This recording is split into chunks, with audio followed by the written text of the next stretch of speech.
Good afternoon to you. Mark Sudduth, HurricaneTrack.com here. Time for the Hurricane Outlook and Discussion. It is Saturday now, the 17th of September 2022.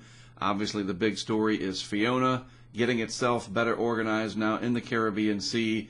Some devastating flash flood going on, we're learning, in Guadeloupe. And this is all going to be moving towards the Virgin Islands and Puerto Rico, maybe even the Dominican Republic. And then from there, a lot of interest, obviously, in the southeast and mid-Atlantic states of the U.S. and Bermuda. So a lot of questions still that remain to be answered, and there's other stuff going on elsewhere in the world as well. And in fact, we'll start with that. Good to have you along with me. Here's what's happening. We'll get to Fiona in just a little bit. But first, the super typhoon out here bearing down on the coast of Japan. Actually, it's down to typhoon status. It's lost the super part. Meaning that it's not quite as intense. Winds are 125 knots, so about 145 miles per hour, pressure 923.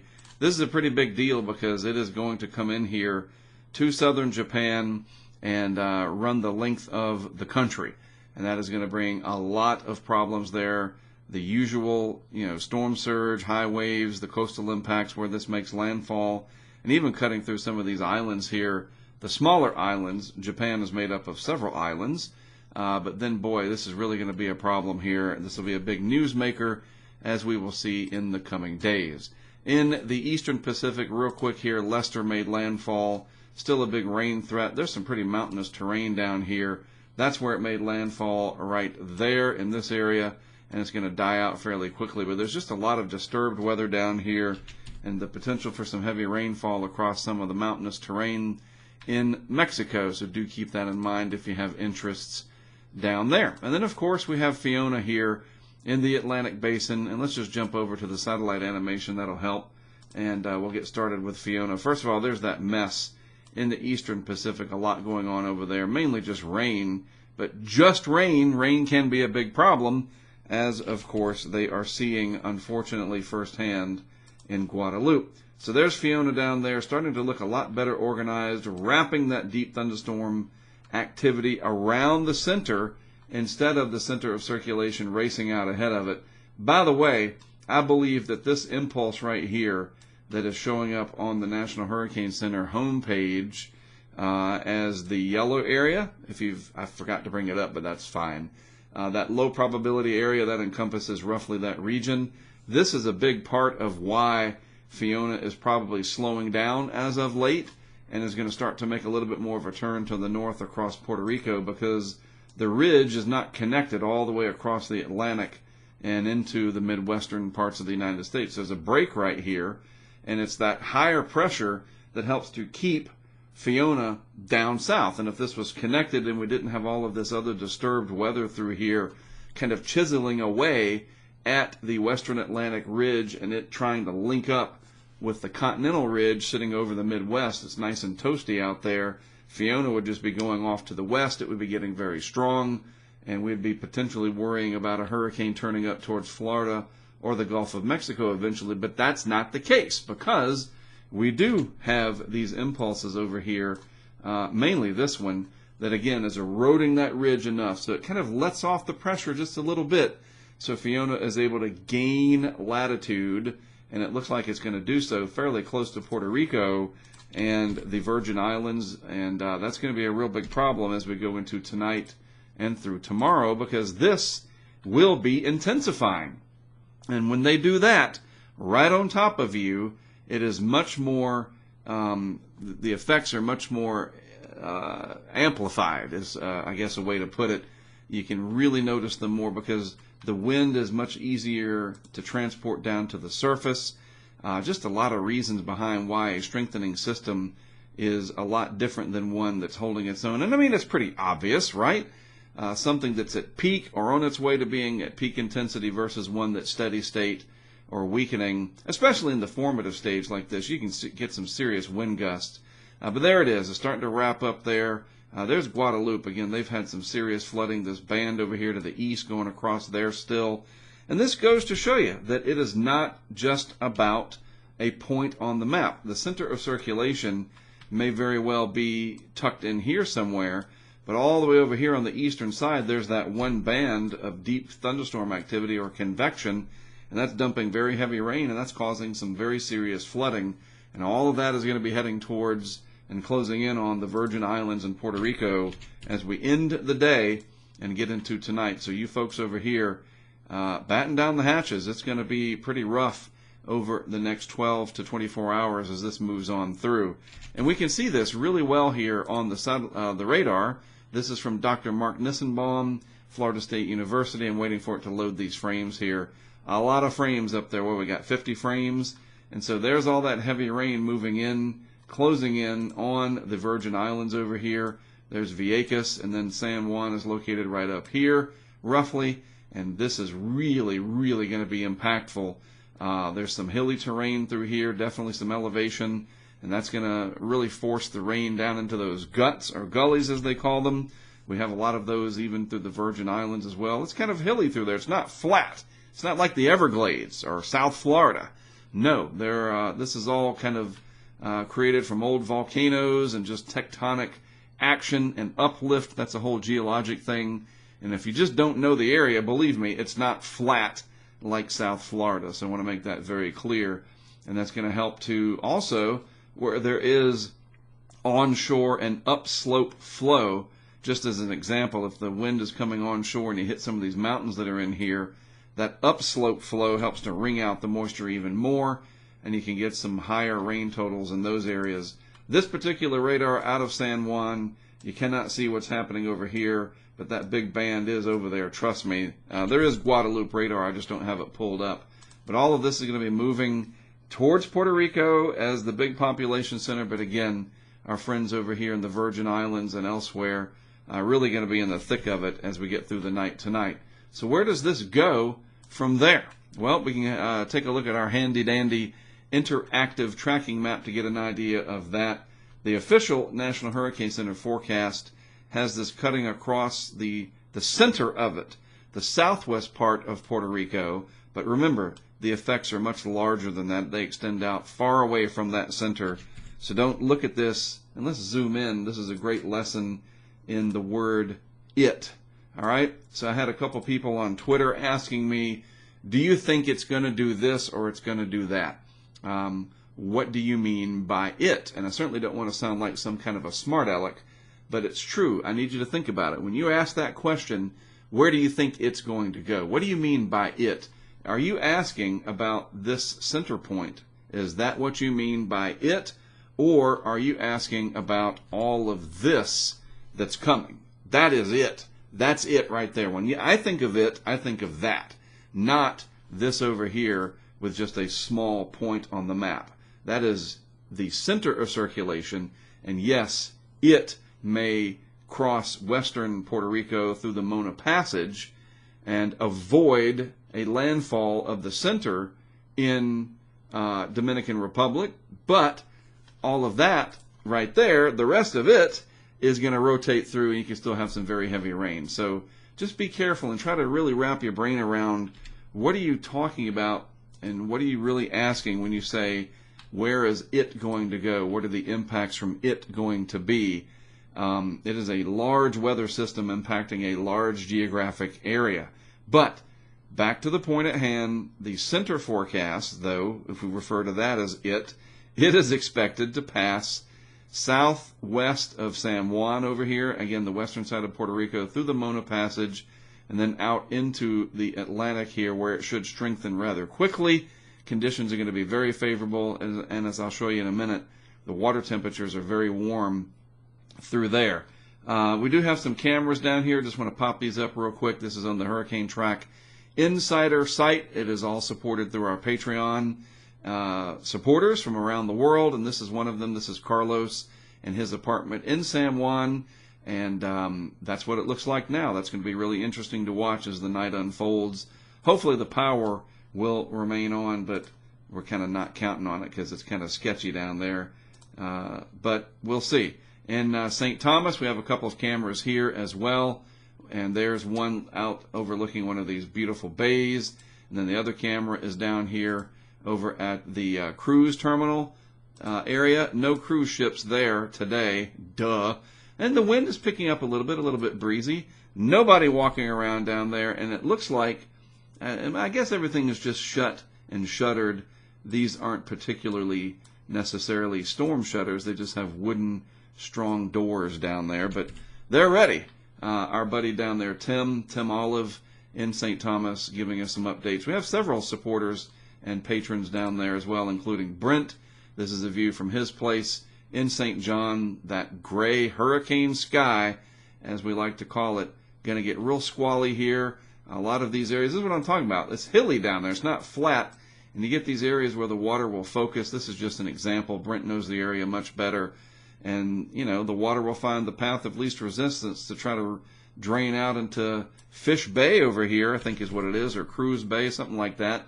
And it can get really hectic with a lot of flash flooding like we see in the desert southwest in the arroyos out there, except here it's not a desert. It looks like a rainforest, and it's thickly vegetated, but it can flood very quickly. And just by the way, I want to show you a real quick video from Brent earlier. This is something that he shot. This is over on our Discord. That's what it looks like, just panning across from that location. Again, that kind of gray sky coming in. No water spouts. He's looking for those, of course. Some of those lines of lower cumulonimbus clouds can produce water spouts. You never know. Beautiful down there. And they are getting ready for what might be a strengthening almost hurricane as it reaches the vicinity of the Virgin Islands and Puerto Rico. From there, it gets out the whole system.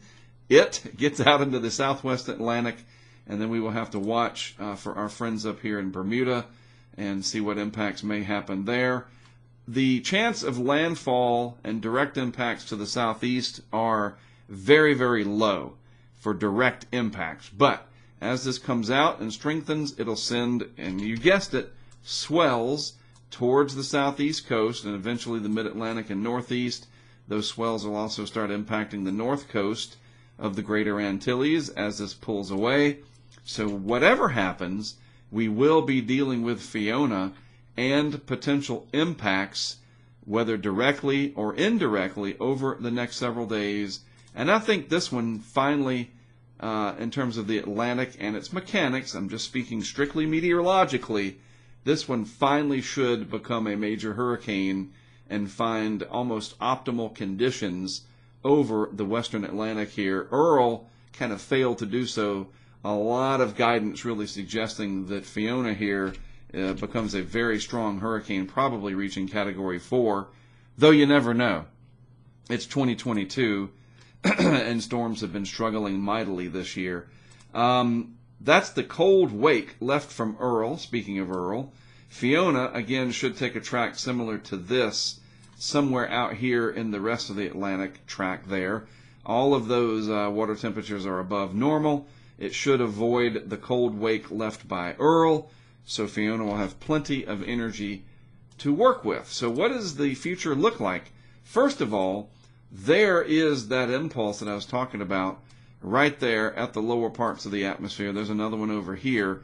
And just this energy all through here. You see these little areas of broken up linear vorticity in the atmosphere. Well, that does chisel away at the subtropical ridge. And that's not allowing Fiona to just barrel through and head this way. That's not going to happen. And as we go through time, you see these impulses move on out, but the damage is done, so to speak. The ridge is broken. There's that impulse east of Bermuda just kind of sitting there. And you can even see the height lines. There's one right there. There's the other one here that connects over to the ridge over the central U.S. and sliding into the southeast. If these were connected and this wasn't there, if that was gone, Fiona would continue off to the west, I do believe, and it would be a bigger problem for somebody in the United States down the road. But that's not the case. The ridge is broken. That impulse kind of just sits there. You can see that. And Fiona cuts through, finds that weakness between those high pressure areas, and you can see it looks like a contour map.